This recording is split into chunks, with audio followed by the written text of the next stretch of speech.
Hi, I'm Lee Thornton, and today I will be focusing on how psychological interactions impact students' academics.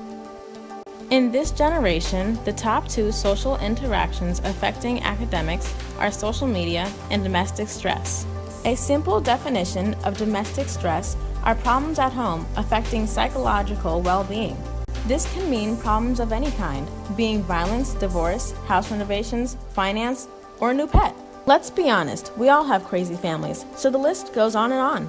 In the book What the Dog Saw by Malcolm Gladwell, he says children from homes with violence are much more likely to experience significant psychological problems, short-term and long-term. Domestic stress in childhood is directly correlated with difficulty learning, lower IQ scores, deficiencies in visual motor skills, and problems with attention and memory. Applying domestic stress to how it affects productivity in school, we'll use a scenario. Let's say the economy is getting tough. Mom and dad both just lost their jobs. Uneasiness turns into anger, and fights become more frequent. Now you're sitting in class trying to get in the zone because you're up next to debate. But all you can think about is how when you get home, the tension is high between mom and dad, and you're ordering Chinese food for dinner. Again. A week after your debate, you received the class assessments, and they were rough. As it turns out, you failed the entire debate, and your B in the class drops to a C-, all because the tension and financial stress at home restricted you from giving your best efforts towards the debate. It says in the article, The Great Recession Took a Toll on Children's Mental Health, written by Andrew Sorgel.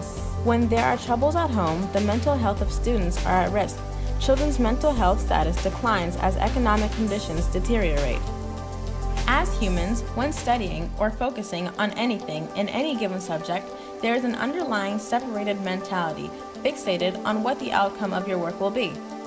This separated mentality is usually focused on what will be benefited or who will be pleased. When it comes to who will be pleased, we usually think of ourselves, friends, or family. Though if there is family stress or domestic stress, the chain of focus is broken. And for students, grade-wise, this can become a very serious problem. Andrew Sorgel goes on to say, children with diagnosed conditions have historically been more likely to repeat grades, to perform poorly on standardized tests, and less likely to complete secondary education. To sum it up, problems at home aren't only at home. They hop in your bag and follow you to school, where they continue to pester you. There are no real solutions to domestic stress affecting students' performance in school. Some household problems just happen. And as Isaac Newton said, with every action, there's an equal and opposite reaction. And unfortunately for students, that reaction is a dropping of their grades. One way to deal with stress caused by problems back at home are to learn more about them and access a better understanding of them so you know whether your worry is in the right place. Another social interaction that interferes with students' education is social media. Unless you've always had a flip phone, there was a time in your life where you were distracted by social media. Though social media does not always mean Snapchat, Instagram, Twitter, Facebook, and so on. It also means sites like CNN, Newsfeed, and even Google. Basically, anything connected to the internet that internationally shares information is a social media. But sites like Instagram, Snapchat, and Twitter all fall under the section of social media called procrastination. Procrastination is the act of postponing or delaying something. People used to find literally anything to distract them from their priorities, but now social media has given us the perfect solution to the problem of not wanting to do our work.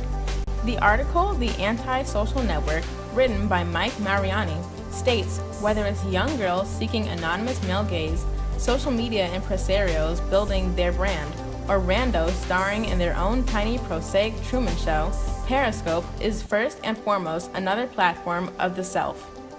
By the way, if you don't know what Periscope is, which honestly no one really does, it's pretty much another social media. It's like a copy of Vine, except the videos have no time limit, so you can see why nobody really knows about it.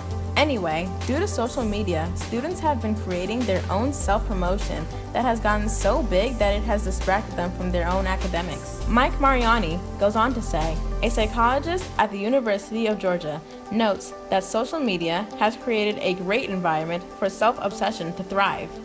The author of What the Dog Saw, Malcolm Gladwell, writes, 96% of students with internet access report using social networking technologies. Of the 96%, only 59% of students use social networking to talk about educational topics online, meaning the other 41% is free for anything, opening the doors for the distraction of social media. Here's a scenario. Let's say Sally is trying to do her homework. She gets a notification that Dylan liked her most recent picture on Instagram. Sally secretly likes Dylan, so she opens Instagram and begins to stalk his page. She notices some girl put a bunch of heart eyes under one of his posts. Sally's night is over before it even began. She stalks the girl's friends, and the girl's friends' followers. After a while, she stops trying to find information on Dylan. She goes back to her feed and notices a video of a girl getting a shovel thrown at her, makeup tutorials, and the mannequin challenge. Now it's 2:09 in the morning and Sally is crouched over her desk with her phone in her hand, asleep. Though on her desk, besides for her sleeping form, is her textbook with the half-finished homework sheet.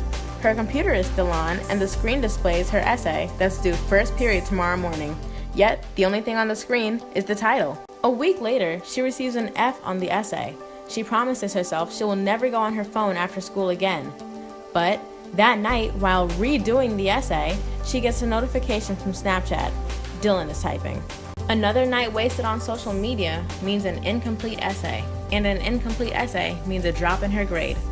Social media was made to entertain and attract this generation. Even Edmodo, the well-known site for school communication, was modeled after Facebook to intrigue students so they would use it more often. The same goes for Google Classroom and Twitter. For students, the only way to overcome this procrastination of social media is willpower. Without it, nothing will be done. And after entertainments like Instagram and Snapchat are out of date, we're left with nothing but a generation of low expectations.